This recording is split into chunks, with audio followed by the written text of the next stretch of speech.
diharapkan hanya akan menimbulkan kesedihan, kegundahan dan duka di dalam hati. Sedangkan orang yang bahagia adalah orang yang menundukkan pandangan dan takut kepada Rabb-Nya. Ya, apa maksudnya pengarang mengatakan demikian? Ya. Maksudnya adalah mata ini harus dikendalikan, karena mata ini merupakan kunci, baik kunci kejahatan ataupun kunci kebaikan. Kalau kita hobinya memandang sesuatu yang dilarang oleh Allah, maka lihatlah, tunggulah hasilnya. Saya kasih contoh. Di Hong Kong ini sering saya sampaikan. Di Hong Kong ini orang cowok dengan cewek yang cantik ganteng deket-deket di MTR yang di dalam itu nggak ada yang pelarak-pelirik pandang-pandangan. Ada nggak di sini? Pelotot ada nggak di pelototi? Nggak ada orang. Nah ini Bu, coba kalau di Blitar, ada orang Blitar? Ada berapa orang Blitar? Sendiri Bu. Jawa Timur, di Indonesia lah. Biasanya apa Bu? Apalagi seksi-seksi ya Bu ya, musim panas, wah. Musim panas dipindahkan di sini orang sini ke sana ke Surabaya atau ke Jakarta. Apa yang terjadi ini? Gak aman tuh, gak nyaman perempuannya Bu ya, dipandangin, diliatin. Ya sama lah, laki-laki ganteng kok diliatin, ya Bu ya. Nah, oh iya. Jadi orang yang suka melototi, memandang sesuatu yang memang betul-betul dilarang oleh Allah, maka akan menimbulkan dalam hati kita, ya tadi menimbulkan apa Bu? Ada 3. Gundah, tidak tenang. Istilahnya apa ya? Craving itu apa? Jadi nafsu itu kok kayak pengen ngeliat sampai main kedip-kedipan, bukan kedip-kedipan. Dia mandang melotot ke laki-laki, misalnya perempuannya mandang ke laki-laki. Dia takut kalau laki-laki itu ngelihat dia yang melototin gitu. Nah, akhirnya siapa yang capek coba Bu? Yang perempuan yang melotot ya Bu ya. Dia cari kesempatan mandang dia terus nih, melotot ya Bu ya. Kalau dia mau ngelihat kita yang perempuan ini, kitanya nunduk pura-pura ya Bu ya. Padahal pengen terus itu sebenarnya. Ketika dia begini lagi, dia melotot lagi ya Bu ya. Anda juga pasti pernah seperti itu ya Bu ya, ngaku saja ya Bu ya. Ya wis namanya manusia ya Bu ya.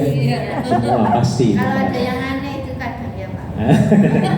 Tapi Pak, kalau saya Bapak ngomong kayak gini, kalau nggak dipelototin saya nggak. Enggak, ini lain. Ini tujuannya lain. Tujuannya lain. Di situ ada implikasi seksual, ada semacam nafsu itu. Nafsunya. Nah, beda. Seperti di Singapura pernah Bu, ada orang, nggak saya sebutkan bangsanya, bangsa Asia Selatan, turis naik MTR di Singapura, depannya seksi banget, oh kelihatan pahanya apa semua, diambil kamera, diginiin Bu, ya di record ya. Akhirnya CCTV tahu, ngeliatin wah ini lagi rekam ini. Akhirnya dia keluar dari MTR langsung dibegal, ditahan. Nah langsung Bu. Iya masalah itu. Ada di Singapura Bu. Nah ini makanya ketika melihat sesuatu yang dilarang oleh Allah akan mengakibatkan apa? Kegundahan, kesedihan, kecapean dan merana akhirnya di penjara. Nah ya Bu ya.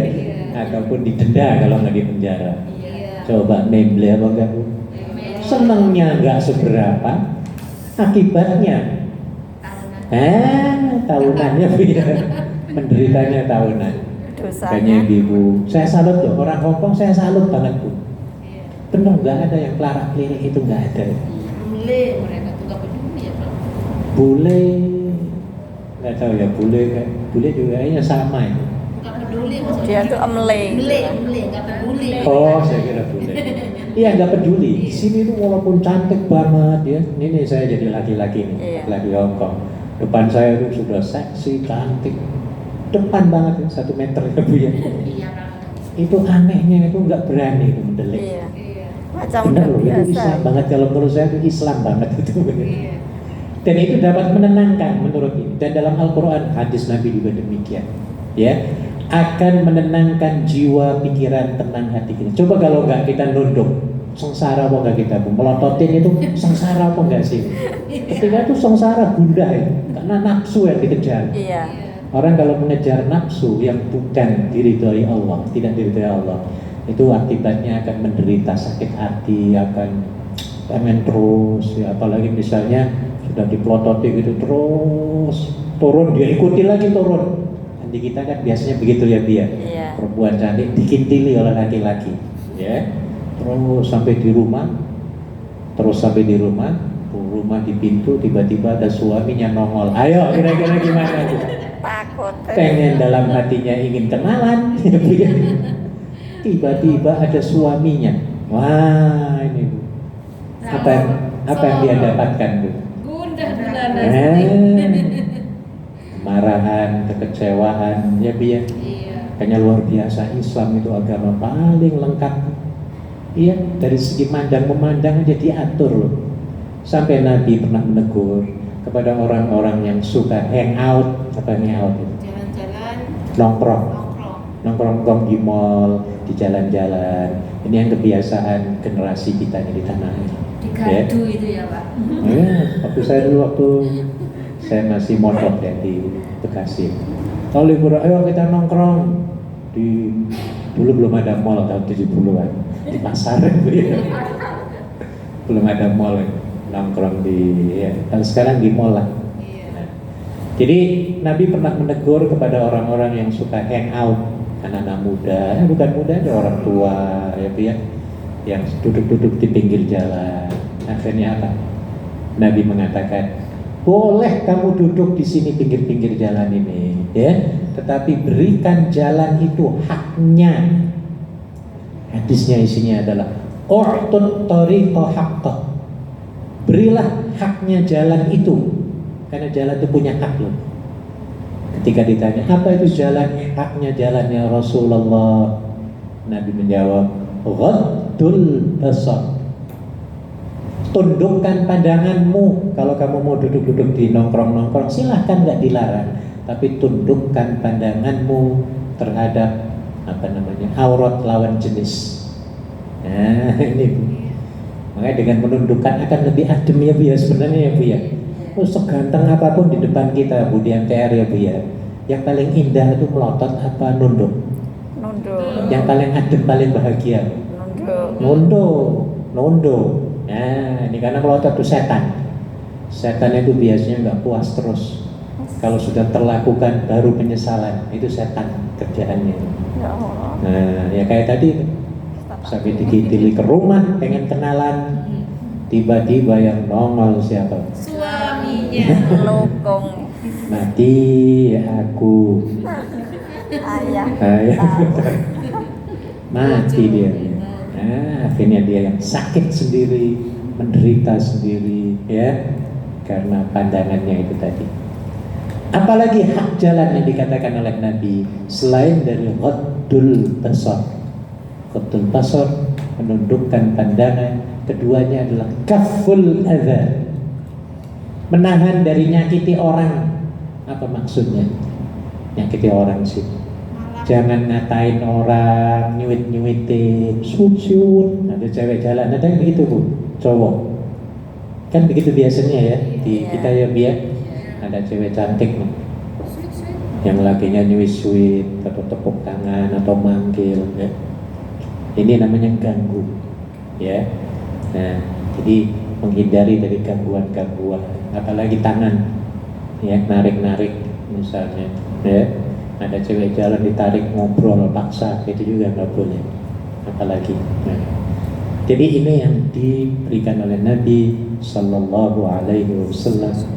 Hanya Ibu upayakan pandangan kita ini kita kendalikan hanya untuk melihat yang diridhoi oleh Allah Subhanahu Wa Taala.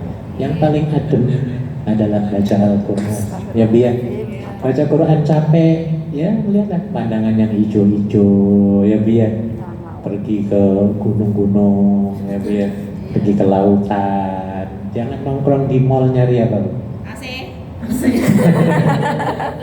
Ya, bukan AC, nyari cowok cewek lah maksudnya.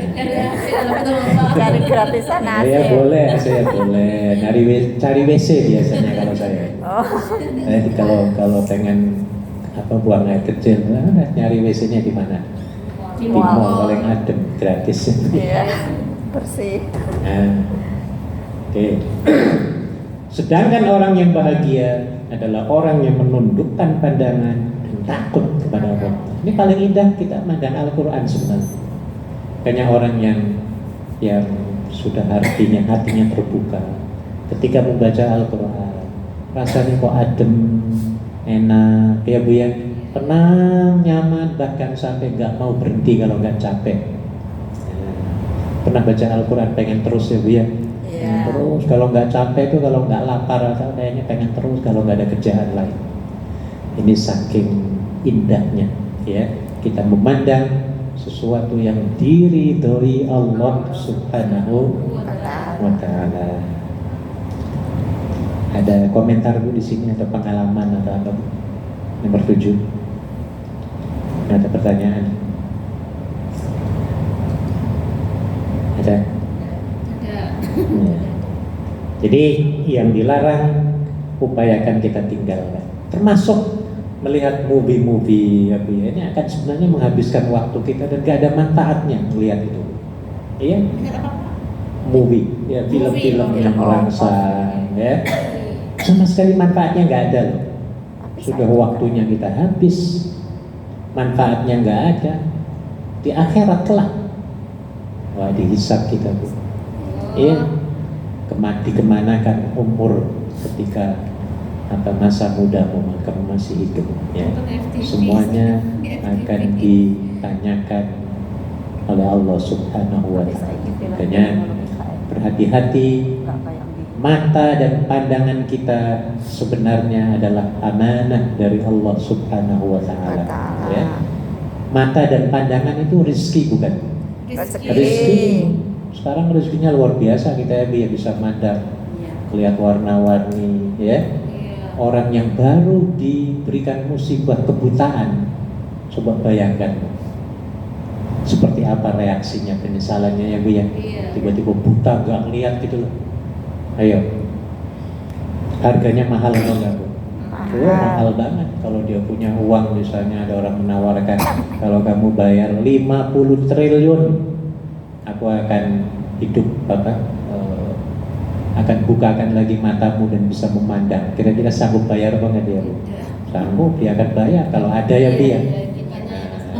Jadi pandangan mata, nikmat mata ini nggak ternilai harganya sebenarnya. Makanya dikatakan dalam surah An-Nahl, surah Ibrahim juga disebutkan bahwasanya kalaulah Anda itu menghitung nikmat-nikmat Allah, pasti tidak akan terhitung. Saya kasih contoh. Sebenarnya kita ini orang yang kaya raya triliunan, nggak kehitung lebih dari triliun apa nggak tahu namanya, dari atas triliunan kan ya.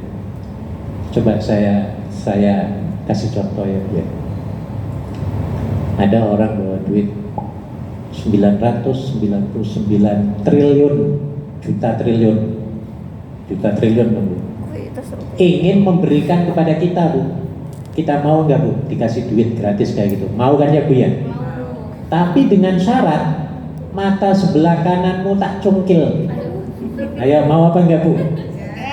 Mau enggak? Oh banyak loh, nggak usah kerja di Hongkong. Balik sama mulai ke kampung masing-masing. Mau Bu? Enggak. Berapa sudah harga mata satu? 9 triliun juta. Nah, 999. muat itu gudang Tanjung Priok gitu. Nah, itu ya. Ditambah lagi tangan mata kiri, wah. Jangankan itu Bu, nggak usah jauh-jauh lah. Gigi kita sakit ya Bu. Not di sini nit ada 4 sakit semua ya Bu ya. Panjenengan ketika itu ingat gak punya suami yang ganteng tem? Ingat gak? Ingat gak duit yang dia miliki itu 100 miliar dolar Amerika di bank itu, ingat apa enggak? Tidak. Gara-gara apa? Gigi sakit. Makanya nikmat sehat itu wah tidak ternilai kan. Sakit gigi. Bersyukur kepada Allah kita semua ya Bu ya, diberikan nikmat sehat, sementara orang lain ada yang terkapar di rumah sakit, ada yang endasnya remuk. Apa endas ya? Pala. Ada yang kakinya buntung diamputasi, ada nggak? Ada. Ya. Ada yang badannya stroke, mati sebelah, hidup sebelah, ada nggak sekarang? Ada. Ada loh. Sebab itu Nabi menganjurkan kita untuk melihat kepada orang yang situasi standar kehidupannya ya lebih di bawah daripada kita, lebih rendah daripada kita. Kita sehat, sering-seringlah Anda pergi ke rumah sakit, pasti Anda akan menyadari betapa mahalnya nikmat apa?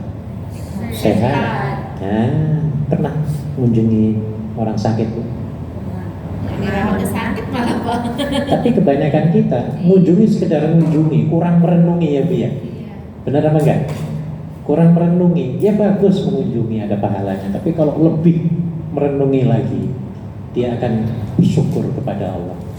Nah, ada banyak teman-teman kita juga ada yang di rumah sakit ya Bu ya, ini kasihan ya. Sudah sakit begitu, apa yang dia buat dia bisa ngapa-ngapain. Ini iya, keluarga jauh, malah majikan yang repot jadinya. Harusnya bantu majikan, malahnya majikan yang bantu siapa? Nah ini terbalik. Makanya perbanyak syukur kepada Allah ya. Jaga sehatmu sebelum sakit. Mana artis ramai-ramainya? Nah ini jaga 5 sebelum datangnya 5. Apa tuh? Wah, ini berarti ini generasi muda ini. Generasi 70, 6 bulan 70-an nah itu. Iya. Jaga mudamu sebelum tuamu. Ada 5 itu. Iya. Jaga sehatmu sebelum Sakitmu. jaga lapangmu sebelum sempitmu. Apa lagi? Jaga kayamu sebelum miskinmu, jaga hidupmu sebelum Matimu. ada 5. Nah, ketik. Baik, nomor 8. Ada 10 menit lagi. Tolong dibaca nomor 8. Sholat adalah sebaik-baik pembantu untuk mengentaskan diri dari berbagai kesukaran. Sholat akan mengangkat jiwa naik ke cakrawala yang paling tinggi dan akan membawa ruh ke ruang cahaya dan kemenangan. Ya, apa maksud judulnya saja buku ini adalah apa judulnya masih ingat? Iman dan Bukan judul bukunya. menjadi manusia paling bahagia. Bagaimana agar kita semua menjadi manusia paling apa? Bahagia. Salah satu di antaranya adalah sholat tadi. Ya, kenapa? Tadi dikatakan sholat adalah sebaik-baik pembantu untuk mengentaskan diri kita ini dari berbagai kesukaran. Maka ibu-ibu yang melakukan sholat, siapapun yang keluar dari masjid, ya kita bisa melihat secara fisikal atau fisikal, secara badan jasmani ya Bu ya. Mukanya akan terlihat berseri-seri ya Bu ya. Akan terlihat muda senyum ya. Enggak merengut. Ada nggak orang keluar dari masjid merengut asem? Ada nggak? Ada. Assalamualaikum. Ada nggak yang merengut mukanya? Nggak ada. Iya. Karena permasalahan kerumetan, kemumetan itunya sudah hilang semua itu. Ya, hilang semua. Ya. Sebaliknya kalau orang yang keluar dari tamacong, Dia tamacong. kalah. Kalau kita kalah, wow, Naik darah. merah itu mukanya ya Bu ya. Nah, udah di kepalanya itu nggak tahu isinya apa.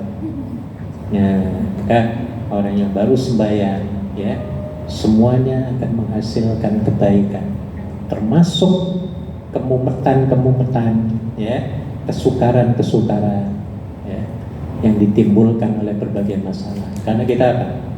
Kita telah melaksanakan fardu rukun iman Islam yang keberapa? Salat itu kedua. Ya. Ketika kita sholat, ya, kita pasrahkan semuanya kepada Allah. Ibu-ibu kalau sholat itu dimulai dengan apa Bu? Niat. Selain niat, Berdindung. takbir. Takbir. Niat itu ya lagi Allah, baru di dada niat ya. Sholat dimulai dengan takbir dan diakhiri dengan Salam. salam. Ketika takbir itu baca Allah. Tangan kita begini ya biar. Iya. Sudah mulutnya mengucapkan Allah paling besar, paling hebat, paling segalanya. Ya, tangannya begini, tanda apa begini? Menyerah, surrender. Ya Rob, aku pasrahkan urip matiku ya Allah, Bu, terserahmu ya Allah. Enak nggak orang kalau sudah menyerahkan kayak gitu? Enak. Enak Bu, nggak ada rasa mumet itu nggak ada. Ya, Allah, gini ya Bu ya, orang mau ditembak begini, dibunuh apa nggak jadi apa nggak? Pasrah. Nggak jadi ya Bu ya. Coba kalau ya please tembakan, waduh ya. Tapi kalau begini, ini insya Allah selamat ya Bu ya. Karena sudah pasrahkan kepada Allah. Allahu Akbar. Sudah Allahu Akbar. Tadi apa artinya Allahu Akbar? Allah Maha Besar. Ini artinya dengan mengucapkan Allah paling hebat, paling besar, kita mengakui bahwa diri kita ini adalah paling kerdil, paling rendah, paling hina. Maka jangan sombong, itu loh maksudnya. Supaya apa? Hati kita itu tenang gitu, bahagia maksudnya. Ya, makanya kalau kita sedang rebutan masalah dunia, masalah pangkat, jabatan, ya seharusnya kalau kita mau sembahyang, melakukan sholat, semuanya harus dihilangkan. Ya, mau lebaran, perang dengan suami, istri nuntut supaya suami beli kulkas 5 tingkat. Karena zaman sekarang kan bertingkat dekat gede lagi, kulkas itu. Suami duitnya pas-pasan ya. Akhirnya berantem, sementara tetangganya sudah wah siap semua itu, sofa apalagi, pokoknya baru-baru semua tetangga kiri kanan. Ya, si istri yang ini dia kalap ya Bu ya, panas. Akhirnya minta ke suami duitnya nggak cukup, berantem. Ya, lagi berantem tiba-tiba ada azan di masjid. Allahu Akbar, Allahu Akbar. Nah ini sebenarnya solusi sembahyang ini, solusi dari berantem itu. Maka suami yang insaf, ahli ibadah, dia akan mudah ngilangin bertanya. Ya, suami langsung mengatakan, "Hai Dek," ke istri maksudnya, "Dek, sholat waktu zuhur sudah datang. Gencatan senjata dimulai. Ayo kita sembahyang ke masjid yuk, berjamaah gandengan yuk." Nah kayak gitu Bu. Mari kita wudhu, ataupun kalau enggak kita sholat berjamaah di rumah. Nah bareng-bareng. Ya. Ayo kita wudhu, kita sholat. Biarin mulut monyong-monyong, kita sholat juga. Nah biar. Setelah wudhu, yang tadinya badannya panas, kutub-kutub badannya panas, kepalanya panas. Setelah wudhu, siram dengan air wudhu, badan kita menjadi adem. Nah ini apalagi ditambah dengan sembahyang tadi ya, iya tambah tenang lagi. Suami Allahu Akbar, istrinya sambil monyong di belakang ikut apa? Allah. Biarin monyong-monyong, ayo ikut. Ayo lihat. Suami ruku, istri ikut apa? Ruku. Suami salam, istri ikut Salam. Akhirnya suami berdoa, diamini oleh siapa? Istri. Setelah selesai, suami nanya lagi, "Dek, apakah peperangan akan kita lanjutkan?" Yes. Bu, akan jawab apa Bu? Yuk Ya, ketawa. jolo Mas, jangan Mas.